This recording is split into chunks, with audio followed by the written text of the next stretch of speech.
Il était une fois un roi et une reine qui avaient 3 fils. Les 2 aînés étaient grands et forts, mais le 3e était infirme et bossu car une méchante fée, que la reine avait oublié d'inviter à son baptême, lui avait jeté un sort au berceau. Pourtant, le roi et la reine préféraient leur 3e fils, ce qui rendit ses frères jaloux. Lorsque les 3 frères furent grands, le roi tomba malade et sut qu'il allait mourir. Il appela donc ses 3 fils à lui sur son lit de mort. « Maintenant que vous êtes grands et forts, il est temps que vous partiez à la recherche de votre fortune. Je donnerai à chacun de vous un bon cheval, une armure, un sac d'or et une épée tranchante.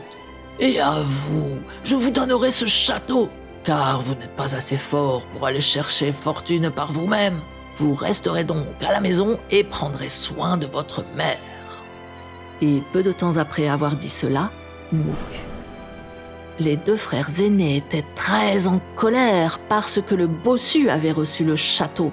« Notre père était vieux et faible et il ne savait pas ce qu'il faisait. Nous ne donnerons pas le château à notre frère. Il ne lui servirait à rien, mais nous le garderons pour nous et nous nous en débarrasserons, car c'est une honte d'avoir un bossu dans la famille. » Ils dirent donc à leur mère qu'ils allaient emmener leur frère avec eux pour lui faire découvrir le monde et promirent de bien prendre soin de lui. Ils partirent le lendemain, tôt le matin. Et lorsqu'ils atteignirent une grande forêt, ils dirent au bossu qu'il devait chercher fortune seul et ils lui prirent son cheval, son épée et son manteau. Le lendemain, ils rentrèrent au château et dirent que leur frère avait été mangé par un ours pendant la nuit, et entièrement par sa faute. Cependant, le jeune prince, livré à lui-même, était très triste et ne savait que faire. Il s'assit alors au bord d'un étang et pleura amèrement. Tandis qu'il pleurait, il entendit une voix sortir de l'étang et lui demander ce qui n'allait pas. « Je pleure parce que je suis bossu et que mes 2 frères m'ont abandonné. » Et il raconta toute son histoire. Puis il entendit la voix rire doucement et dire que tout pouvait être réparé. « Regarde dans le bassin et dis-moi ce que tu vois au fond. » Le bossu regarda et dit qu'il voyait une bague en or. « Attrape la bague en or et mets-la à ton doigt, » dit la voix. Le bossu plongea son bras dans l'eau et en sortit la bague. À peine l'eut-il passée à son doigt qu'une belle femme se dressa devant lui. Ses cheveux dorés lui tombaient jusqu'aux pieds et ses grands yeux doux lui semblèrent être ceux d'une fée. Et elle l'était, mais elle avait été emprisonnée dans la mare par la même méchante fée qui n'avait pas été invitée au baptême du jeune prince. « Tu m'as rendu un grand service et je ne serai pas ingrate. Regarde dans le bassin. » Le bossu regarda dans le bassin et vit son propre reflet. Mais quelque chose de merveilleux s'était produit. Il n'était plus bossu, mais bien plus grand et fort que ses frères, et le jeune prince le plus beau et le plus galant que le monde ait jamais connu. « Maintenant, tout ira bien pour toi. Tu n'as qu'à aller dans le monde et tu feras fortune. Mais souviens-toi bien de ce que je te dis maintenant. Tu ne dois pas perdre la bague que je t'ai donnée et ne jamais la retirer de ton doigt. Et surtout, ne la remets jamais dans la mare. Car chaque fois que tu la retireras de ton doigt, tu redeviendras bossu. Mais si tu la remets dans la mare, tu le resteras à jamais. » Et ainsi parlant, la fée disparut. Le bossu traversa alors la forêt en sifflant de joie. Au coucher du soleil, il atteignait une grande ville. Dès son arrivée, un grand carrosse tiré par 6 chevaux couleur crème le dépassa. À bord se trouvait une belle princesse accompagnée de son père, roi du pays. Dès qu'elle aperçut le prince, elle arrêta le carrosse et le pria de monter. Ils se dirigèrent alors vers le palais. « Enfin, j'ai trouvé un homme que je consens à épouser. » Et lorsque le roi, son père, apprit qui était l'étranger, il fut très heureux et lui offrit la main de sa fille. Le prince apprit que des prétendants étaient venus de tous côtés pour solliciter la main de la princesse, mais qu'elle n'avait jamais voulu les voir. Le roi, désireux de voir sa fille se marier à cause de son mauvais caractère, fut très heureux de ce qui était arrivé. Le prince consentit volontiers à épouser une si belle princesse, et lorsqu'ils furent seuls, il lui raconta toute son histoire. La princesse n'y croyait pas, et pour prouver la vérité de ses paroles, il retira sa bague et se tint devant elle sous sa véritable forme, infirme et bossue. La princesse hurla et fondit en larmes, injuriant le pauvre prince. Et bien qu'il ait remis sa bague et retrouvé sa splendeur, elle le pria de disparaître à jamais. Comment pourrais-je épouser un homme qui pourrait se transformer en monstre s'il perdait sa bague ? Le prince s'en alla donc, le cœur lourd, et reprit son voyage. Il parcourut de longues distances, visita de nombreuses villes et partout où il alla, il fut accueilli avec la plus grande bienveillance, car personne n'avait jamais vu un prince aussi beau, et de nombreux rois lui offrirent leurs filles en mariage.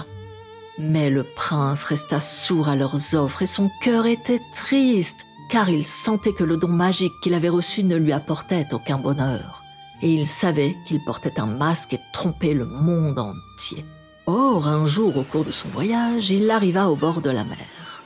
À la tombée de la nuit, il demanda refuge à un pêcheur qui avait une cabane sur la plage. Le pêcheur lui souhaita la bienvenue et demanda à sa femme de lui apporter vite du porridge. Tandis qu'il dînait, la fille du pêcheur travaillait à son rouet dans un coin de la pièce et chantait une chanson qui disait ceci. Il m'a apporté de l'argent, il m'a apporté de l'or. Je lui ai ordonné de partir, je lui ai ordonné de partir son chemin. Mon cœur a été acheté et mon cœur a été vendu un jour d'été. Il m'a apporté des chevaux et des bagneuses audacieuses. Je lui ai ordonné de partir son chemin. Mon cœur a été acheté et mon cœur a été vendu un jour d'été. Pour un soupir, une chanson, une histoire à moitié racontée. Et pour un brin de foin, mon cœur a été acheté et mon cœur a été vendu un jour d'été. Il regarda la fille du pêcheur. Ses yeux étaient marrons comme des noisettes et ses joues fraîches comme l'eau salée. Il la regarda et il tomba amoureux d'elle au premier regard. Elle rougit et baissa les yeux, et bien qu'aucun d'eux n'eût prononcé un mot, ils surent tous deux qu'ils s'aimeraient pour toujours. Le lendemain, le prince dit au revoir à la fille du pêcheur. Et lorsqu'il prit congé, ses yeux se remplirent de larmes malgré lui, si douloureusement qu'il eut du mal à partir. Le soleil brillait sur la mer, une brise fraîche soufflait et de nombreuses voiles blanches filaient au loin à travers l'écume. Quelque chose remua alors et bondit dans le cœur du prince. Avant même qu'il ne comprenne ce qu'il avait fait, il dit « Je vous aime, je vous aimerai toujours et je m'en vais. Emmenez-moi avec vous. » Le prince sourit et la fit monter sur ses selles. Ils galopèrent vers le matin. Ils continuèrent leur route et le prince guida son cheval vers une forêt sombre. L'herbe épaisse sous eux était humide de rosée et les buissons et les sous-bois brillaient au soleil. Le merle sifflait et les pinsons lui répondirent depuis les chênes et au loin le coucou appela encore et encore. Bientôt, ils atteignirent un étang sombre. Jusqu'alors, le prince n'avait prononcé aucun mot. Il descendit de cheval et déposa la fille du pêcheur, aussi légère qu'une plume, sur le sol. « Maintenant, j'ai une triste histoire à vous raconter. Je ne suis pas vraiment ce que vous croyez. Je ne suis pas un beau prince, mais seulement un pauvre bossu infirme, si laid qu'on déteste me regarder. Qu'importe, je vous aimerai, que vous soyez bossu ou non. Peut-être devrais-je vous aimer encore plus. On verra bien. En tout cas, j'ai décidé d'être ce que je suis pour toujours et de ne plus tromper personne. » Et il jeta sa bague dans la mare. Alors, un léger frémissement se fit entendre dans la forêt et les oiseaux s'envolèrent de leur nid. Le prince était redevenu sous sa véritable forme, bossu et infirme. Il était si triste qu'il pleurait amèrement, comme le jour où ses frères l'avaient abandonné. La fille du pêcheur pleura aussi de voir qu'il était si triste. mais elle essuya ses larmes d'un baiser et lui dit qu'elle l'aimait plus que jamais, et il sut au son de sa voix que c'était vrai. Puis il entendit une voix venant de l'étang qui disait « Regarde dans la mare !» Et tous deux regardèrent et virent le reflet du prince. Le bossu avait disparu, et il était grand, beau et fort, tel qu'il était lorsque la fille du pêcheur l'avait vu pour la première fois. Alors ils rirent tous les deux et s'embrassèrent à plusieurs reprises. Le prince avait retrouvé sa splendide silhouette qu'il ne devait plus jamais perdre.